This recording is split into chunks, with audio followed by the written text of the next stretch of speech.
Jaw deformity से सबसे पहले या तो आपके लुक्स इम्पैक्ट हो सकते हैं, आपका कोई ना कोई फंक्शनिंग इम्पैक्ट हो सकता है, like chewing, eating, waking, breathing. अपना फेस देख के कोई कैसे पता कर सकता है कि मेरा फेस मैस्कुलिन ज़्यादा है या फेमिनिन ज़्यादा है? सबसे पहले हमारी जॉ लाइन, ये जितना स्क्वायर होगा पीछे उतना मैस्कुलिन है। आगे आएंगे, हमारी जो चिन अगर बहुत ब्रॉड है वो मैस्कुलिन है। अगर हमारी चिन थोड़ी पॉइंटेड सी हो या राउंडेड सी हो तो वो फेमिनिन है।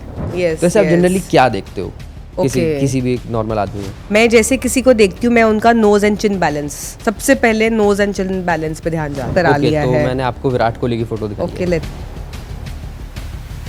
क्या कराया हो सकता है? सबसे पहले बकल फैट रिडक्शन, अपने दोनों चीक्स का जो फैट है उसको थोड़ा कम कराया होगा।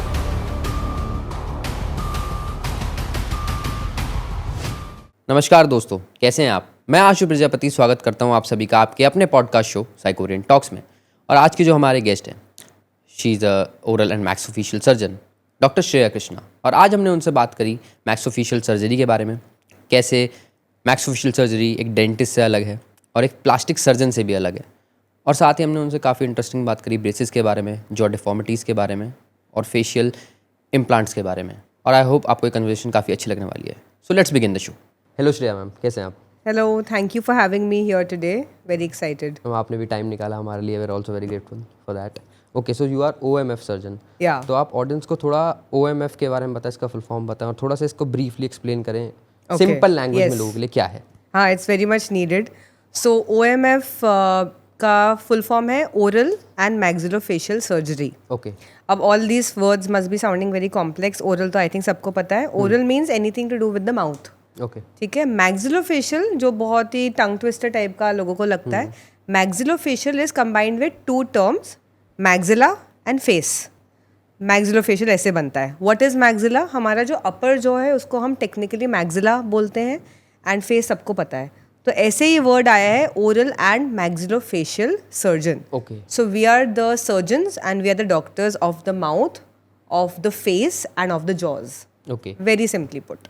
तो इसमें लोगों को थोड़ी कन्फ्यूजन रहती है जब वो सुनते हैं कि रिलेटेड टू माउथ या फिर फेस, तो उनको लगता है कहीं प्लास्टिक सर्जन तो नहीं है, या फिर अगर वो माउथ का समझते हैं तो डेंटिस्ट समझ लेते हैं, या फिर वही विजडम टूथ निकालने वाला नॉर्मल डेंटिस्ट। तो कितना फ़र्क है इन तीनों में? देखिए, सबसे पहला फ़र्क ये है कि we arise from the dental background. तो किसी को अगर OMF सर्जन बनना है, उनको सबसे पहले bachelor of dental surgery which is BDS degree करनी ही है।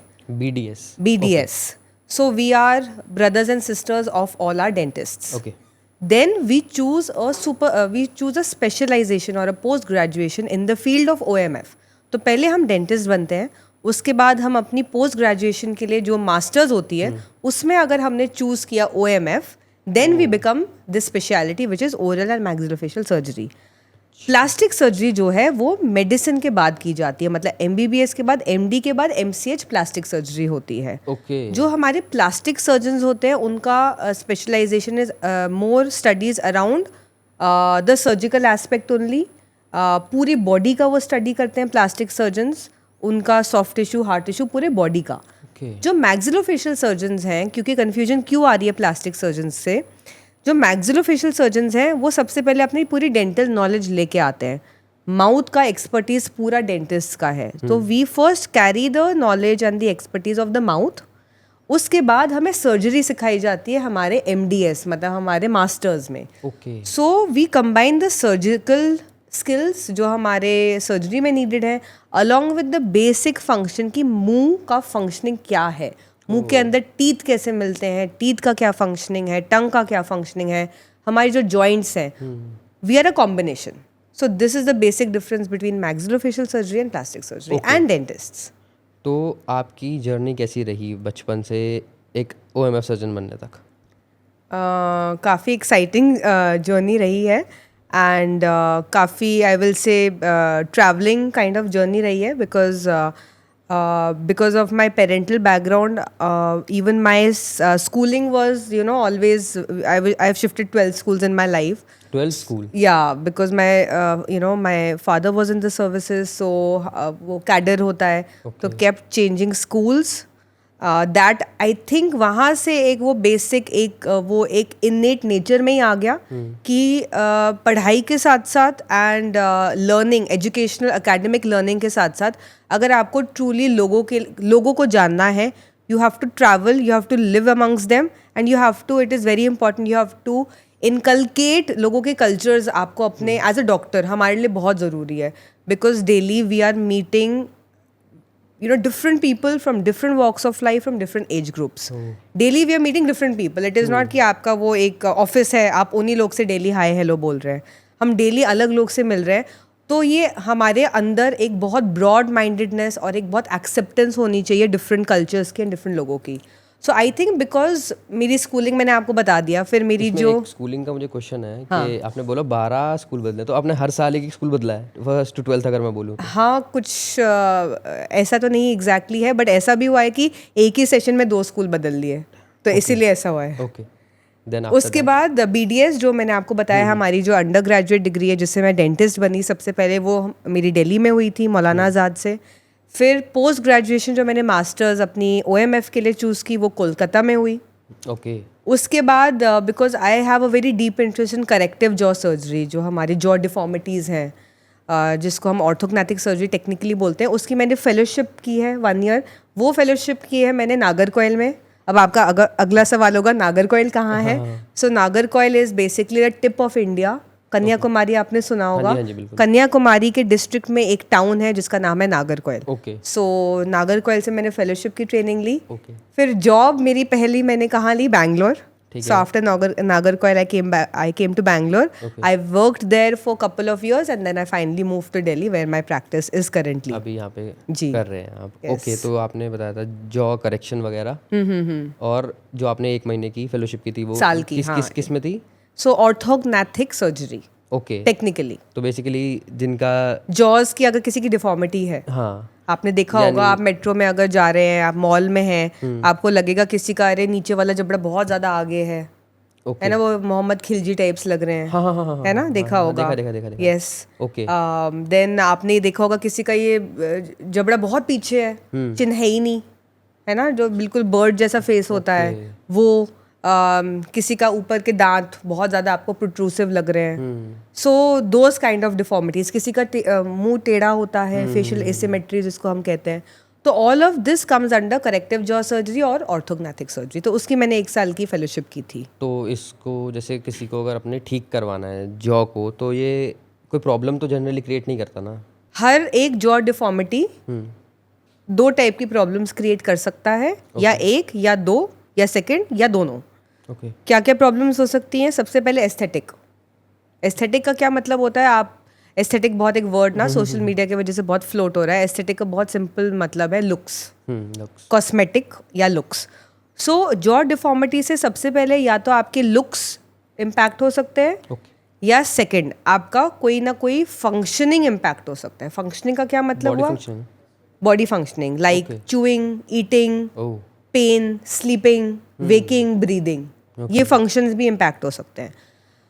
बहुत कॉमनली अ यंग अडल्ट ये जॉ डिफॉर्मिटीज़ दिखते दिखते बहुत सारी बचपन में पता चल जाती हैं, लेकिन जो बहुत सारी कॉमनली होती हैं जब आप 18-20 के होने लग जाते हैं, तब आपकी अवेयरनेस आती है. एंड तब आप नोटिस करते हैं यार मेरे जॉ में कुछ अलग है, मेरे फ्रेंड का तो ऐसा नहीं है, मेरे ब्रदर का ऐसा नहीं है, मेरे में कुछ अलग है. तो आप सबसे पहले you arise to the fact that you have a jaw deformity around this age group. Okay. In this age group, what will you be more bothered by? Your aesthetics or your function? Definitely your looks. Because ये आपकी college age group भी है. So aesthetic is one of the most common reasons जिसकी वजह से patient आता है. Okay. जब वो आता है तब उसको हम समझा पाते हैं कि aesthetics तो एक पार्ट है ही, डेफिनेटली एक पार्ट है, लेकिन जो फंक्शनैलिटी में बहुत बड़ा वो कॉम्प्रोमाइज बहुत सालों से कर रहा है या करने वाला है, वो ज़्यादा बड़ा कंपोनेंट है. So this is why the surgeries are done. तो अगर किसी का बहुत माइल्ड सी प्रॉब्लम है, सिर्फ लुक्स इम्पैक्ट हो रहे हैं, वो नहीं भी कराए, वो अपने आप को समझा पाए कि I am going to look like this, it is okay, it's you don't need treatment. But if your looks are majorly impacted, that is impacting you psychologically, मतलब आप बहुत लो फील करते हैं, आप अंडर कॉन्फिडेंट फील करते हैं, आप अपने आप को घर के अंदर यू कन्फाइन योर सेल्फ, आप अपनी सोशल लाइफ कट डाउन कर रहे हैं, इवन अगर लुक्स आपके लिए इतना इंपॉर्टेंट हो रहा है, you must get treatment because treatment exist for it, okay there is no harm. And obviously अगर आपकी फंक्शनिंग इम्पैक्ट हो रही है तब तो डेफिनेटली आपको आना ही आना है. आना ही चाहिए. ओके, तो फिर तो आप ऐसी शक्ल देख के ही पहचान लेते होंगे इसका. ये बहुत बुरी आदत है हमारी. तो हम में से किसी का है? नहीं, बाद में बताएंगे अभी आफ्टर द बता दो. पॉडकास्ट. क्या फर्क, ऐसे अभी देख के तो पता चल ही जाएगा. नहीं पता चल रहा है, मैं नोट्स बना रही हूँ, बाद में डिस्कस अच्छा, करेंगे. ऐसा हाँ भी हाँ, वो वही मैं बता रही हूँ. It's not a good thing, ये हमारी बुरी आदत है.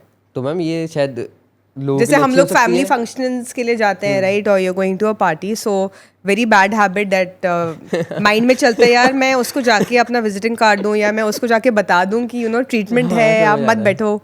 So yes, okay. ये हैजर्ड है, हमारा ऑक्यूपेशनल हैजर्ड है. नहीं बट कोई ऐसे आप जाओ किसी के पास, आप करवा लो, मुझे तो दिक्कत ही नहीं है, हम तो ठीक है ऐसे ही. तो वो गलत है ना. उसको अवेयर करा दिया, बट वो हंसी खुशी था अपने जीवन में. हाँ, वो तो अब भी खुश ही है, उसको कह रहा है, तो ऐसी कट जाएगी हमारी. तो नहीं करना चाहिए. ऐसे नहीं करना चाहिए पेशेंट को. No, so like I only counsel, I only give this kind of ज्ञान. अगर कोई पेशेंट आ रहा है मेरे पास, ये मैं अपने माइंड में मेंटल नोट जरूर बनाती हूँ, बट मैं शेयर नहीं करती. नहीं बट अगर कोई पेशेंट आ भी रहा है, हाँ. तो जिसको पता ही नहीं है, जैसे मैं हूँ, मेरे को तो पता ही नहीं है, या फिर ये भी है नहीं पता हमें कि हमारे कोई जॉ डिफॉर्मिटी है भी, तो हम क्या करें? आप मेरे क्लिनिक आ गए हो या आप मेरे पास आ गए? नहीं आया, मुझे पता ही नहीं है, मुझे तो पता ही नहीं है ना. बहुत अच्छी बात है, अच्छा, जीते रहो. यस, ठीक है. ओके, तो नेक्स्ट क्वेश्चन. आपके पास डिफरेंट टाइप के केसेस डेफिनेटली आते होंगे, तो आपके पास ज़्यादा कौन से केसेस आते हैं और आप उसको कैसे डील करते हैं? आई थिंक ये किसी भी डॉक्टर के लिए क्या होता है, आपका एक तो वर्ड ऑफ माउथ से आपका एक, हम ट्रीट सब कुछ करते हैं बिगनिंग में, ओवर द इयर्स हमारा एक ना सबसेट और एक सब स्पेशलिटी सबकी बनी जाती है. Definitely. You get known for certain thing. So like right now अगर मैं बताऊँ, मेरा जो बल्क है वो करेक्टिव जॉ सर्जरी, जो ऑर्थोग्नाटिक सर्जरी मैंने बोला, जॉ डिफॉर्मिटीज़ के अराउंड ज़्यादा है, trauma I see more, and more of pure aesthetic concerns of the face. Okay. So अगर मैं उसको एलैबोरेट करूँ, aesthetic concerns of the face क्या हुआ, जैसे किसी को लग रहा है फेस एक साइड बड़ा है, एक साइड छोटा है, फेस चौड़ा लग रहा है, फेस पतला लग रहा है, किसी को अपना फेस बहुत मैस्कुलिन लगता है कि मैं फीमेल हूँ बट मेरे को अपने फीचर्स बहुत मैस्कुलिन लग रहे हैं. कोई मेल होता है वो बोलता है यार मेरे को ना लोग सीरियसली नहीं ले रहे, मैं मीटिंग में जा रहा हूँ, सब मुझे they are treating me like a very soft target because I feel मेरे फेस पे वो इम्पैक्ट नहीं आ रहा. So, changing the masculinity, femininity of the face, those things also over the years, I think मेरा इसमें focus आ गया है. Okay, तो ये वाली चीज़ प्लास्टिक सर्जरी में नहीं आएगी थोड़ी? हाँ, उसमें भी आती है. So, basically क्या है, I'll tell you what I really like doing. I don't like to be a very solo practitioner kind of a thing. तो ऐसा नहीं है कि मैं ही, अगर कोई पेशेंट आया, उसने बिगनिंग टू एंड उसने बोला मेरे को थोड़ा फेमिनिन होना है, ओके. ज़रूरी नहीं है कि all of that I will tackle myself. So I will take up the part of the bones, like the hard tissue. My team has plastic surgeons in it. तो जो plastic surgeons हैं वो एक role ले लेते हैं. So teamwork, I mean the basic answer is कि हम teamwork में काम कर रहे हैं. Okay. Plastic surgeons भी मेरे साथ हैं. As a maxillofacial surgeon मैं plastic surgeons के साथ हूँ. तो जब हम combine होके किसी patient को treat करते हैं, I think वो best result देता है. ओके. तो आप कुछ शेयर करना चाहेंगे कोई केस के, हमने ये वाला इसका ऐसा था, ये इसको इस तरीके से ट्रीट करा, क्या इक्विपमेंट्स यूज़ हुए उसमें? या श्योर.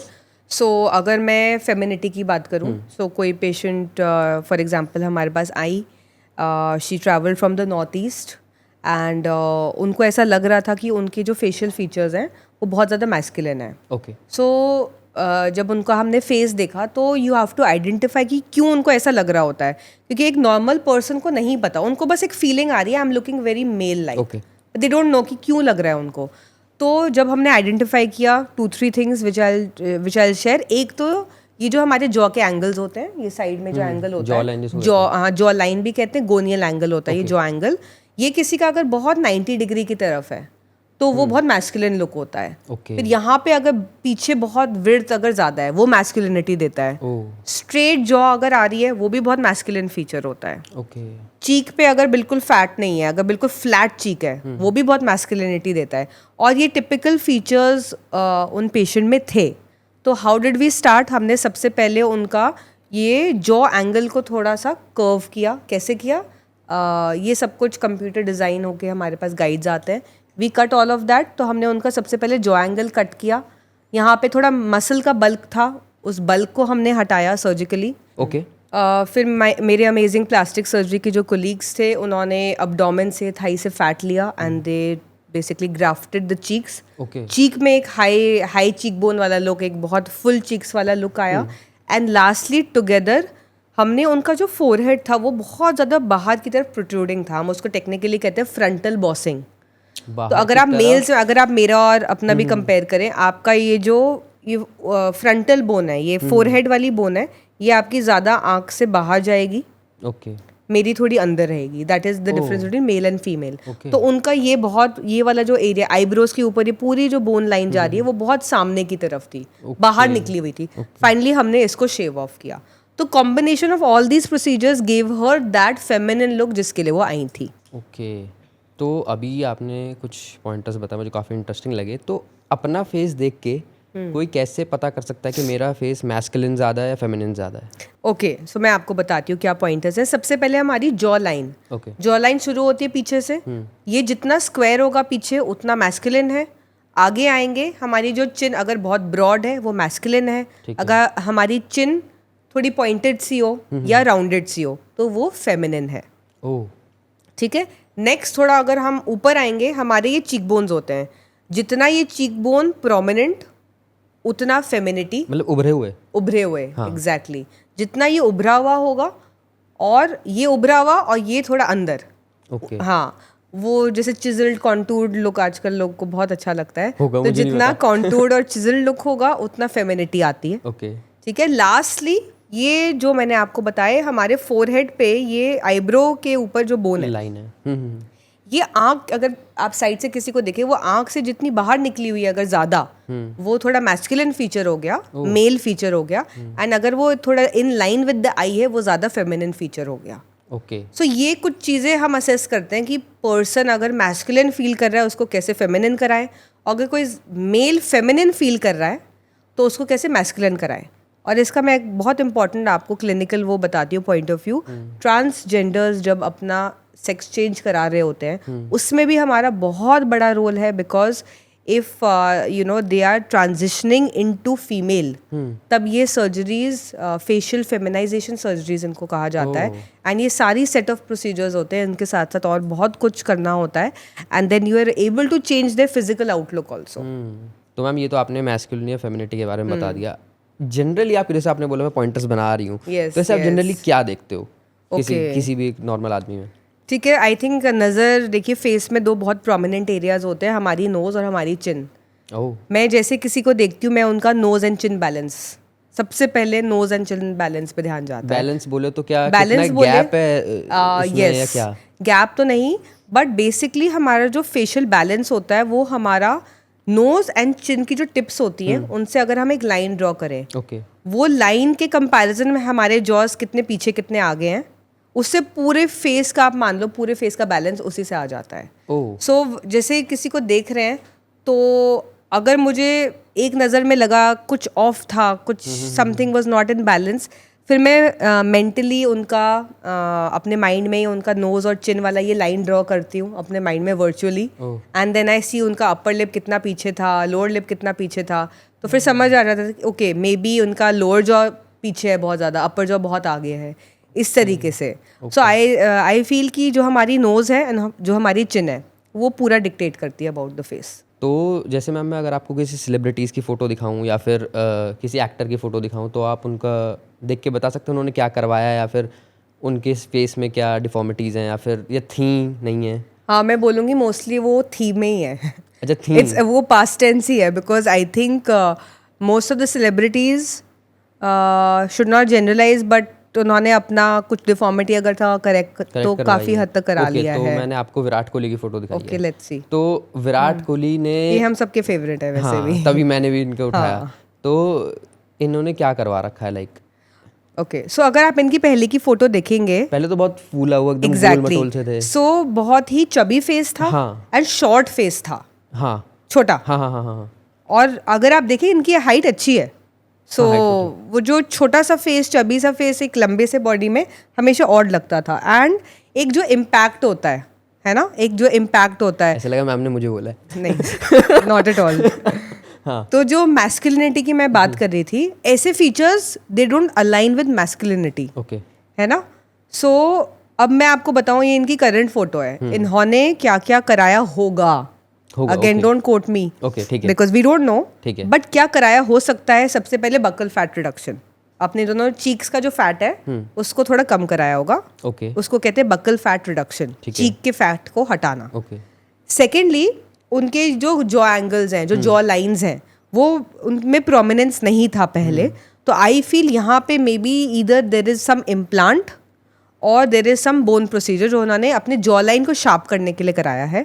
लास्टली और सबसे जो इम्पैक्टफुल इनका जो आया है, इन्होंने अपनी चिन की सर्जरी विच मीन्स जीनियोप्लास्टी कराई है.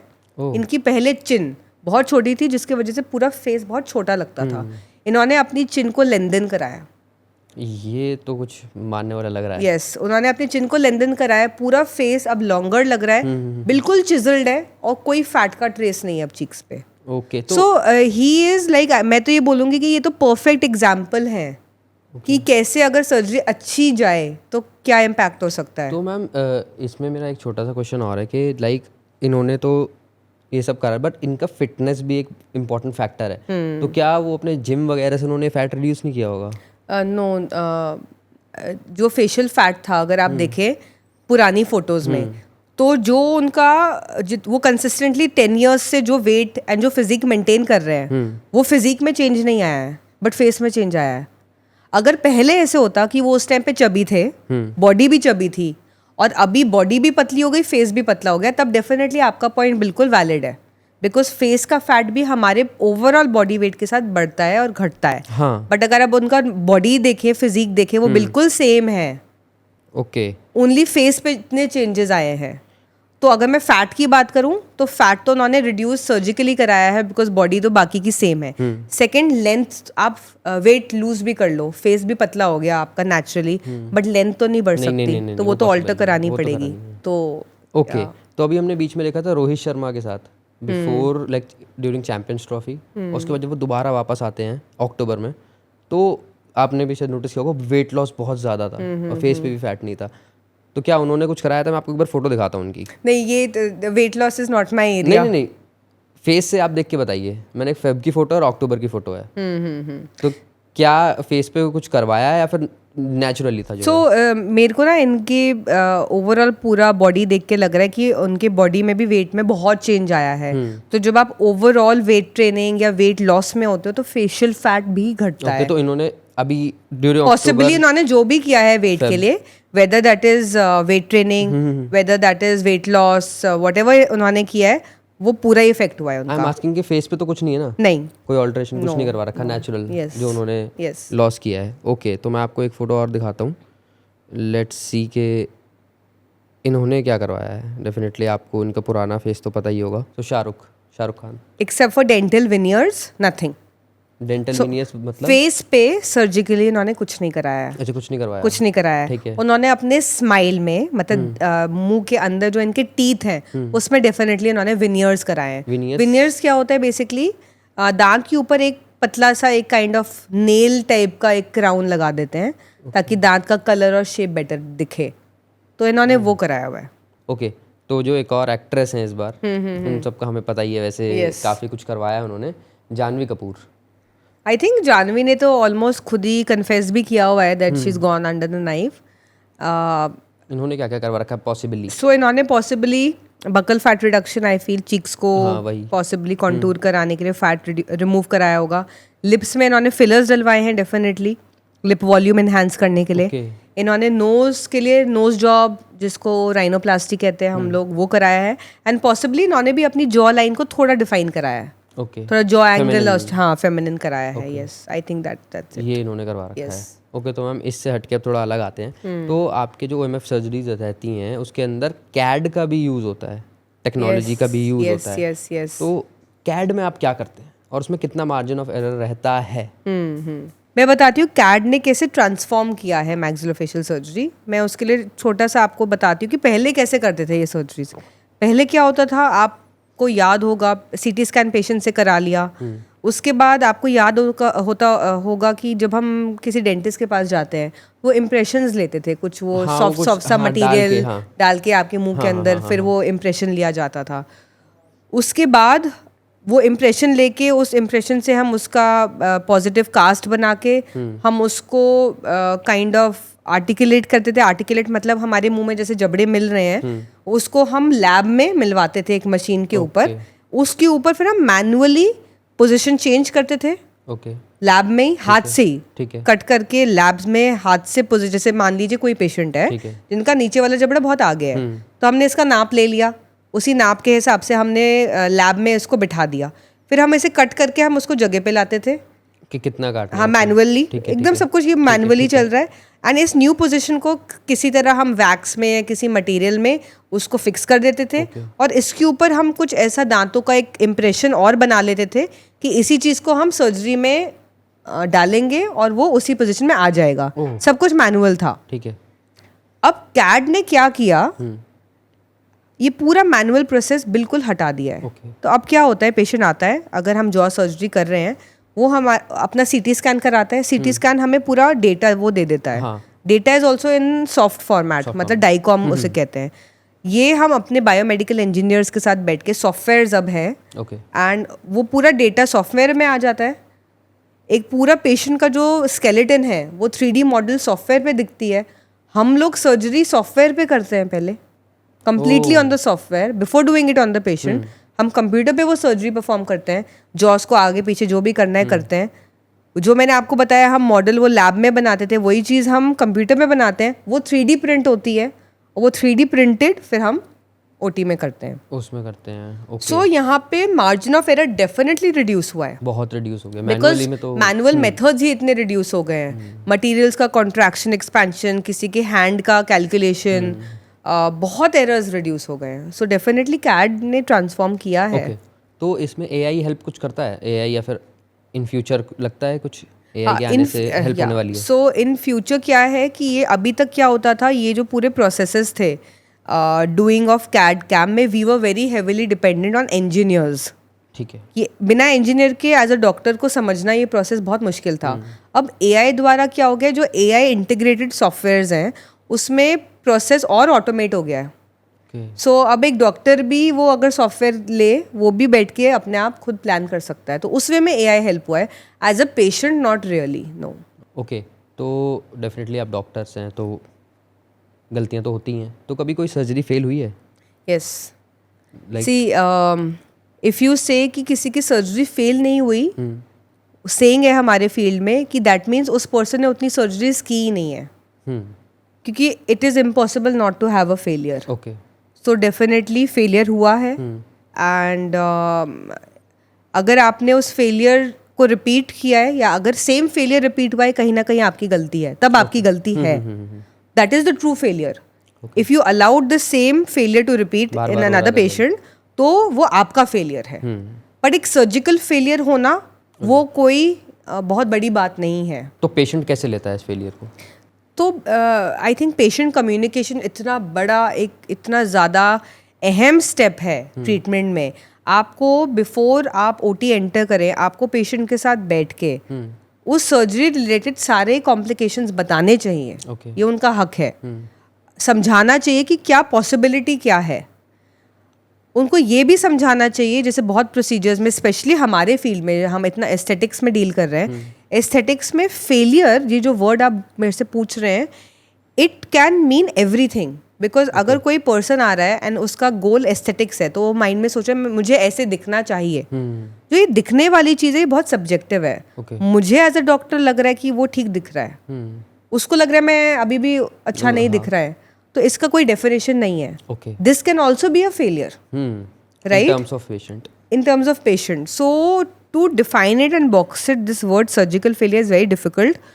हमारे फील्ड में हमारे लिए डॉक्यूमेंटेशन बहुत इंपॉर्टेंट है, पेशेंट कंसेंट बहुत इंपॉर्टेंट है, Okay. एंड पेशेंट को समझाना कि देखो ये पॉसिबल है, ये पॉसिबल नहीं है, वो बहुत इंपॉर्टेंट है।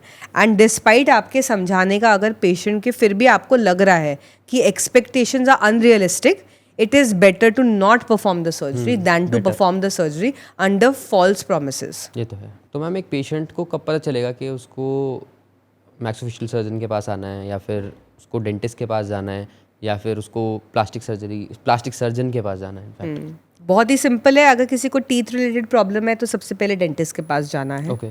कोई पर्सन अगर सोच रहा है कि उसको फॉर एग्जांपल जॉ डिफॉर्मिटी है, अब जॉ डिफॉर्मिटी में उसको बाहरी तौर से क्या दिख रहा है, उसका फेस थोड़ा गड़बड़ है, तो उसको लगेगा ये प्लास्टिक सर्जरी से ठीक हो सकता है। ओके। तो यहाँ पे मैं बोलूँगी अगर जॉज दैट मीन्स अगर हमारी हड्डियों का पोजीशन चेंज करने की संभावना है, ऐसे सिचुएशन में सबसे पहले मैक्सिलोफेशियल सर्जन के पास आएं। ठीक है। क्योंकि जॉज की जब हम पोजीशन चेंज कर रहे हैं, हम दांतों की भी पोजीशन चेंज कर रहे हैं, उसकी एक्सपर्टीज मैक्सिलोफेशियल में है। पास है। ओके। जॉ डिफॉर्मिटी करेक्शन के टाइम पे हो सकता है प्लास्टिक सर्जन की अलग वे में नीड आए, वो एक maxillofacial surgeon and plastic surgeon का कंबाइंड डिसीजन है। ओके। लेकिन एक पेशेंट को हमेशा ये समझना है कि अगर ये जो भी बीमारी है, अगर उनको लग रहा है जॉज में है, अगर उनको लग रहा है दांतों में है, अगर उनको लग रहा है फेस की किसी भी हड्डी में है, तो डेफिनेटली सबसे पहले एक मैक्सिलोफेशियल सर्जन के पास आए। तो अगर कोई प्लास्टिक सर्जन क्लेम करे कि मैं ही मैक्सिलोफेशियल सर्जरी कर दूंगा, तो थोड़ा सावधान रहें। नहीं, वो भी मैं नहीं बोलूँगी, बिकॉज वो जवाब उन्हीं को आंसर करने दीजिए। मैं तो यही बता सकती हूँ कि अगर मैक्सिलोफेशियल सर्जन के पास आना है तो किस सर्कमस्टांस में आना है, किसी और के पास जाना है, क्यों नहीं जाना है, I will not comment on that. Okay. तो मैम कभी आपने विजडम टूथ निकाला है? करें नॉर्मल सिर्फ जो डेंटिस्ट वाले रहता है? यस। ओके। तो मतलब बहुत बार मैंने देखा नॉर्मल डेंटिस्ट भी विजडम टूथ निकालने में बहुत दिक्कत आती है उन्हें। तो वो क्या ऐसे क्या दिक्कत आ रही होती है, क्यों आती है? यस। तो विजडम टीथ क्या है? विजडम टीथ इसलिए बुलाते हैं क्योंकि टूथ बोलेंगे, टीथ बोलेंगे? सिंगल है तो टूथ, मल्टीपल है तो टीथ, प्लूरल एंड सिंगुलर है। ठीक है, आप दोनों बोल सकते हो। तो विजडम टीथ क्यों बोलते हैं? क्योंकि वो उस एज पे रप्ट होते हैं जब होता है कि विजडम आ रहा है पर्सन को, है ना। एंड क्योंकि वो इतना लास्ट में रप्ट होते हैं, तब तक जबड़े में जगह ही नहीं होती इन दांतों को इरप्शन के लिए, अपनी जगह पे आने के लिए, इसीलिए वो आधे दबे होते हैं जबड़े के अंदर और आधे वो मुंह के अंदर आ चुके होते हैं। इसीलिए इनका एक्सट्रैक्शन मामूली दांत को निकालने जैसा नहीं होता। ठीक है। अब मान लीजिए कोई दांत है, वो आधा हड्डी के अंदर है और आधा ही बाहर है, मतलब आपको मसूड़े के ऊपर सिर्फ थोड़ा सा पता चल रहा है कि दांत है। जब एक untrained under graduate BDS dentist इसको ट्रीट कर रहा है, उसके पास फुल एक्सपर्टीज ज़रूरी नहीं है क्योंकि ये जो एक्सट्रैक्शन है, ये सर्जिकल एक्सट्रैक्शन है। क्यों? क्योंकि दांत तो ऑलमोस्ट पूरा हड्डी में है, उसके ऊपर मसूड़ा है, तो पहले मसूड़े को कट करके आपको ओपन करना है, फिर हड्डी हटानी है, जो वो दांत है उसी के नीचे नस है, उसी के नीचे आर्टरी है, तो ये कॉम्प्लिकेशंस बहुत हो सकते हैं। और वो जब बहुत गहरा होता है हड्डी के अंदर तो फ्रैक्चर के भी चांसेस होते हैं जबड़े के। तो आइडियली अगर कोई पोस्ट ग्रेजुएट OMF सर्जन है तो आइडियली उन्हीं से निकलवाना चाहिए विजडम टूथ भी। अगर वो विजडम टूथ ऐसा लकी विजडम टूथ है जो इरप्टेड है मुंह के अंदर पूरा, उसको जगह मिल गई, वो ऑलमोस्ट नॉर्मल पोजीशन में है, देन आप किसी से भी निकलवा लो। बट अगर वो आपको नहीं दिख रहा, आपको एक्सरे में टेढ़ा मेढ़ा दिख रहा है, हड्डी में दिख रहा है, definitely please look for the surgeon. Okay. तो मेरा दूसरा क्वेश्चन इसी से ये आ रहा है कि अक्कल दाढ़ या विजडम टूथ को निकालना जरूरी होता है या नहीं? अगर वो नॉर्मली आ गया, आपके उसने जगह बना ली प्रॉपर, ठीक है, कुछ दिक्कत नहीं दे रहा, तो निकलवाना है? नहीं निकलवाना। अगर उसको अपनी जगह मिल गई, वो मोरलेस ठीक जगह पे है, तो नहीं निकलवाना। अगर वो आधा निकला हुआ है, वो सबसे डेंजरस विजडम टूथ है। अगर वो आधा मुंह के अंदर है और आधा ही अंदर है, वो सबसे ज्यादा प्रॉब्लम कॉज करता है। कभी ना कभी आपको उसको निकलवाना पड़ेगा, और जितनी यंग एज में आप निकलवाएं उतना प्रोसीजर ईजी है। जो दांत सबसे डरावनी है दिखने में एक्सरे में, जो बिल्कुल ही अंदर दिखता है, हड्डी के बिल्कुल अंदर, ऊपर से दिखता ही नहीं है, उसको नहीं भी निकलवाए चलेगा। उसमें बस एक रूल है, उसको आपको हर 2-3 साल में अपने डेंटिस्ट से एक्सरे द्वारा दिखवाना है, क्योंकि उन टीथ में जो हड्डी के पूरे ही अंदर होते हैं, उनमें सिस्ट की फॉर्मेशन बहुत हाई चांस होती है। तो बस एक ही चीज उनमें चेक करनी है कि कहीं सिस्ट बन रहा है या नहीं बन रहा। गांठ ना? Kind of, yes. बहुत सिंपल वर्ड में सिस्ट को गांठ कहते हैं। तो एक्सरे द्वारा पता चल जाएगा कि गांठ बन रही है नहीं बन रही। तो वो जो दांत बिल्कुल ही अंदर है जबड़े के, आप बस एक्सरे कराइए हर 2 साल में एंड अपने डॉक्टर को दिखा दीजिए। ओके। और हम रूट कनाल में क्या करते हैं? रूट कनाल बेसिकली अगर किसी दांत में कैविटी लग गई, कीटाणु लग गया, काला जैसे दिखता है, एंड वो अगर गहरा चला गया है, दांत के नस के अंदर तक चला गया है, तो उस दांत को बचाने के लिए रूट कनाल ट्रीटमेंट होती है। रूट कनाल मतलब बिल्कुल अंदर रूट के कनाल्स तक उसकी नसें ही निकाल देते हैं और अंदर तक दांत को भर देते हैं और ऊपर से लास्ट में कैप चढ़ा देते हैं। उसको कहते हैं रूट कनाल। ओके एक दांत को बचाने का तरीका आप मान लीजिए। ओके ठीक है। तो ये सब पूरा अगर देखा जाए कहीं ना कहीं तो हमारी अपीयरेंस पे ही ओवरऑल आ रहा है। नो नो नो, क्यों? कौन सा अपीयरेंस वाला लगा आपको? मैं मैक्सिलोफेशियल की बात कर रहा हूँ। No no no, so maxillofacial surgery because actually हमने फोकस ऑफ कोर्स अभी पूरा करेक्टिव जॉ सर्जरी पे रखा, बट मैक्सिलोफेशियल सर्जरी में एक बहुत सबसे ओरिजिनल जो मैं बोलूँगी वो था ट्रॉमा, दैट मीन्स फ्रैक्चर्स, हाँ एक्सीडेंट वगैरह एक्सीडेंट वाले, तो वो तो सबसे कॉमन है। दिल्ली एंड रोड रेज को तो हम अलग कर ही नहीं सकते, तो दिल्ली में तो बहुत है।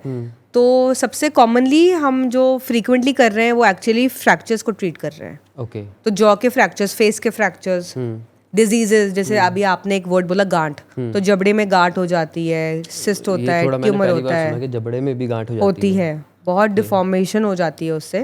उसकी ट्रीटमेंट, क्लेफ्ट लिप, तलुए पे जो कटा हुआ होठ, कटा हुआ तलुआ आपने सुना होगा, बच्चों में होता है क्लेफ्ट लिप पैलेट, वो भी मैक्सिलोफेशियल सर्जन्स देखते हैं। जो यहाँ पे होता है, हाँ लिप पे आपने देखा अच्छा, होगा यहाँ पे, हाँ, बेबीज के, हाँ। तो ये वाले, ये भी मैक्सिलोफेशियल का पार्ट है। ओके। तो मैम आपको कुछ डिस्टर्बिंग केसेस या फिर डिस्टर्बिंग इंसिडेंट लगते हैं जब आप कुछ डील कर रहे हो तो किसी भी सर्जरी को या केस को? ट्रॉमा में जो मुझे बहुत ज़्यादा अफेक्ट तो नहीं बोलूँगी, बट हाँ जो मुझे देख के सबसे ज़्यादा दुख तब होता है, दो टाइप्स। एक तो जब असॉल्ट होता है, तो बेसिकली वेरी वेरी अनफॉर्चुनेटली हमें ऐसे केसेस दिखने को मिलते हैं जिसमें वाइफ है एंड घर पे मारपीट के वजह से उनको फ्रैक्चर्स होते हैं एंड वो आती है इमरजेंसी में। That is very painful to see, and उसमें हम जी जान लगाते हैं कि कैसे भी उनको हम बिल्कुल वैसे उनको भेजें हॉस्पिटल से जैसे वो आई थी। तो ये वेरी अनफॉर्चुनेटली बट मेरे को अपने प्रैक्टिस में देखने को मिलता है कि कोई फीमेल है एंड वो ब्रोकन फेस से आई हैं। एंड जो सेकेंड सबसेट है जो मुझे बहुत बहुत दुख होता है, लेबरर्स जब बिल्डिंग कंस्ट्रक्शन में काम कर रहे होते हैं एंड बिल्डिंग में जब कोई रेलिंग्स नहीं होती हैं एंड सेकेंड थर्ड फ्लोर से वो गिरते हैं, तब नॉट ओनली उनका पूरा फेस में फ्रैक्चर इस तरीके का होता है कि हड्डी बिल्कुल चूर चूर हो जाती है, तो उसको हम बहुत अच्छे से फिक्स नहीं कर पाते हैं, एंड ऑब्वियसली ब्रेन में तो बहुत सिवियर इंजरी होती है। तो ये टू टाइप्स मुझे बहुत ज़्यादा डिस्टर्ब करते हैं इन दैट सेंस। तो मैम एक और क्वेश्चन है मेरा, वो ब्रेसिस से रिगार्डिंग है। तो ब्रेसिस भी डेफिनेटली एक जॉ का ही पार्ट कह सकता हूँ मैं? ओके। तो मैंने भी कभी सोचा था मैं लगवा लेता हूँ ब्रेसिस, बट फिर मैंने कहा छोड़ो यार, ऐसे भी ठीक है जैसा है। तो ब्रेसिस लगवाना क्या ये इम्पोर्टेंट ज़रूरी है भी या नहीं? तो ब्रेसिस सबसे पहले कौन एक्चुअली डिसीजन कौन लेता है? यूजुअली कॉमन हाउस होल्ड में पेरेंट्स, बिकॉज दांत का ब्रेसेस मोस्ट कॉमनली क्या होता है, दांत आगे पीछे होते हैं या दांतों में बहुत गैप होता है। ये हमारे 8 years ऑनवर्ड्स, जब हमारे परमानेंट दांत सारे आ जाते हैं 8 to 10 years के बीच में, तो तब पेरेंट्स नोटिस करते हैं कि अच्छा हमारे बच्चे के दांत आगे पीछे हैं, हमारे बच्चों के दांतों में बहुत गैप है, स्माइल इसकी उतनी अच्छी नहीं है। तो स्माइल कहीं ना कहीं डिसाइड करती है एंड पेरेंट्स डिसाइड करते हैं। तो मैक्सिमम ब्रेसेस ओपीडी में हमेशा पेरेंट लाता है। अब आप पूछ रहे हो जो क्वेश्चन कि अगर आप अडल्ट हो, अभी तक आपने ब्रेसेस नहीं कराए, तो आपको कब लगेगा कि आपको ब्रेसेस कराने चाहिए? अगर आप बहुत अच्छे से दांत साफ कर रहे हो, फिर भी आपके स्टेन्स, कैलकुलस जमे जा रहा है, गंदगी जम रही है दांतों में, नहीं हट पा रही, डेफिनेटली कुछ है कि दांत का ओवरलैप हो रहा है और वो दांत के ब्रिसल्स वहाँ नहीं पहुँच रहे, इसीलिए हो सकता है दांत की सफाई अच्छी नहीं हो रही। तो आप हो सकते क्राउडिंग, दांतों की क्राउडिंग हो रही है तो आपको ब्रेसेस की नीड हो सकती है। दांत बहुत ज़्यादा आगे लग रहे हैं, आपको ब्रेसेस की नीड हो सकती है। बाइट अच्छे से नहीं हो रही है, कहीं गैप्स लग रहे हैं, तो ब्रेसेस की नीड हो सकती है। तो आप सेल्फ भी as an adult self analysis भी कर सकते हैं कि आपको उसकी नीड है। यस। ओके। तो जब कोई भी सर्जरी करवाता है तो कितनी पेनफुल रहती है वो, उसको रिकवर करने में कितना टाइम लगता है, और पेशेंट खाना खा भी पाता है नहीं? ओके, ये बहुत ब्रॉड क्वेश्चन है बिकॉज बहुत डिफरेंट टाइप की सर्जरीज हैं। कोई सर्जरी अगर जनरल एनेस्थीसिया में हो रही है, मतलब फुल्ली सुला के हो रही है, सर्जरी का तो कुछ पता याद भी नहीं होता ना पेन फील होता है. ओह यूजली जॉ सर्जरीज, ये जो करेक्टिव जॉ डिफॉर्मिटीज हैं, इनका recovery period couple of weeks होता है, मतलब 2-3 हफ्ते तो लगते हैं रिकवरी में. यस, पेशेंट खाना जो 2-3 हफ्ते का जो रिकवरी है उसमें खाना पीना थोड़ा स्ट्रिक्ट होता है. सो पेशेंट डेफिनेटली खा पी सब रहा है, बट उसका जो कंसिस्टेंसी है फूड का वो हम मॉडिफाई करते हैं. तो यूजली पेशेंट सेमी सॉलिड पे रहता है. कुछ माइनर सर्जरीज जो हम लोकल एनेस्थीसिया में ही कर देते हैं, मतलब उसी एरिया को सुन करते हैं, पेशेंट जगा हुआ होता है, उनमें recovery period within 1 week की होती है. ओके. या तो उस टाइम पे बस वो 2-3 दिन का होता है कि सेमी सॉलिड, उसके बाद पेशेंट कैन रिज्यूम. तो अभी हमारा एक सेक्शन है नोइंग द गेस्ट, जिसमें हम गेस्ट से कुछ नॉर्मल पर्सनल क्वेश्चन पूछ लेते हैं apart from the subject. Okay. तो मैम आप मूवीज़ वगैरह का शौक रखते ऑफ कोर्स. हो? तो फेवरेट एक्टर, एनी एक्ट्रेस? अभी करेंटली फीवर चढ़ा हुआ है, धुरंधर 2 द रिवेंज. अच्छा, okay. So right now I will say Ranveer Singh, but my all time favourite is Shahrukh Khan. Shahrukh Khan. Yes, okay. yes, मतलब मैंने सही फोटो दिखाई थी. exactly. Actress? Actress, can't think of anyone right now. Okay. Then sports? Sports, yeah, I was a big time tennis fan. Okay. I was a big time Roger Federer fan. Okay. But unfortunately, जैसे practice वगैरह जब से की है तब थोड़ा I was not in touch. Okay. But up till my studies, I was a die-hard tennis fan. Okay. Yes. देन what are your hobbies? Hobbies, traveling अगर आप उसे count करते हैं. So I really love to travel. And I like painting a lot. Painting? Yeah. Like Watercolors, वो, oil, हाँ, oil oil, pastels. okay. Yeah. तो singer आपका कोई favourite? Singer, yes, so many. So many. I like, rock music a lot. Rock. Okay. तो आपने अगर सुना होगा Guns N' Roses, Def Leppard, Bon Jovi, Coldplay. Oh my God, So ये these सब are क्या है? ये सारे 90s के rock bands हैं. Okay, होंगे. So I am a die-hard fan of these bands. Okay. And in fact, last year Guns N' Roses did a tour after almost 2 decades in India. So No idea. Yeah, अपने very busy practice से time ज़रूर निकालती हूँ कि जब ऐसे legends perform करें तो definitely I want to be a part of it. Okay. तो मैम आप डेफिनेटली बुक्स वगैरह तो बहुत ही पढ़ी होंगी आपने. हाँ, तो ज़्यादा ही पढ़ ली. हाँ, तो इन सब बुक्स के अलावा भी कभी कोई और बुक्स पढ़ी है? हाँ, definitely I do leisure reading also whenever there is time. तो आपका कोई फेवरेट बुक वगैरह आज तक कभी कोई रही हो? मेरी yes, I have a couple of favourite books. थोड़े हिस्ट्री के अराउंड है, I don't know why, but हाँ, जैसे India after Gandhi, I think every Indian should read it. And of late who is a Shudra okay. is a book that has stayed with me. Okay. तो ये 2 books हैं. Yeah. बहुत serious answer है ना. नहीं, अच्छी बुक्स होंगी आपने बोली. अच्छी बुक्स हैं, डेफिनेटली अच्छी okay. बुक्स हैं. तो आप ऑडियंस को क्या एडवाइस देना चाहेंगे, जो हमारे व्यूअर्स देख रहे हैं, आप उनको क्या बोलना चाहेंगे? सबसे पहले सेल्फ कॉन्फिडेंस पे मैं बोलना चाहूँगी कि rising trend of feeling insecure about your looks is there and we are there to help. ये मैक्सिलोफेशियल जो स्पेशलिटी है उसका बहुत अहम हिस्सा है एस्थेटिक्स को बेटर करना. So even though we have an answer to your problems, but the first request to every person out there is, however you are born, however you look, should not be the deciding factor for how you feel. तो सबसे पहले आप जैसे भी हैं उसमें आप बहुत confident रहिए. उसको आप जैसे दिख रहे हैं और आप जैसे हैं और जैसे आप फील कर रहे हैं उसको अलग कर दीजिए. जब आपने सक्सेसफुली उसको अलग कर दिया तो जो आपका लुक्स बचा उसको हम बिल्कुल ठीक कर देंगे. Don't worry about it, but never let that intermingle with your confidence and your personality. तो मैम जो लोग OMF सर्जन बनना चाहते हैं, जो एस्पायरिंग कैंडिडेट्स बोलूँ क्या, एस्पायरिंग स्टूडेंट्स इनफैक्ट, तो उनको आप क्या एडवाइस देना चाहेंगे? First, know why you're doing it, know why you're choosing oral surgery, oral maxillofacial surgery, why you're not choosing something else. Be very sure of it. Second, be very very well prepared कि आपको बहुत बहुत साल training में लगाने होंगे. हाँ, mandate ये है कि 3 साल की ट्रेनिंग है, बट 3 साल के बाद भी आप मान के चलिए दैट अगर आपको अच्छा ओरल सर्जन, अच्छा मैक्सिलोफेशियल सर्जन बनना है, उसके बाद भी आपको ट्रेनिंग में टाइम देना चाहिए. डोंट थिंक डे 1 आप पास आउट हो गए, आपके पास डिग्री आ गई, एंड डोंट थिंक कि आप डे 1 से कोई सर्जरीज परफॉर्म कर रहे हैं वही आपकी लाइफ है. नो, ऑलवेज थिंक कि आप ट्रेनिंग कहाँ से पा सकते हैं, अपने आप को कैसे बेटर कर सकते हैं. सो स्किल्स पे कम से कम 10 साल का आपको अपना टाइम देना चाहिए. और मैं बताया तो मैम गोल्ड मेडलिस्ट है, तो एडवाइस मान लेना, सही एडवाइस होगी। हाँ, तो थैंक यू, आपने बिजी शेड्यूल से हमारे लिए टाइम निकाला, एंड ऑडियंस को भी एब्सोल्यूट प्लेजर। नॉलेज मिल गई होगी। यस, थैंक यू, बहुत अच्छा लगा आपसे बात करके हमें आशु। भी ma'am. Thank you ma'am, thank you so much. Thank you, thank you.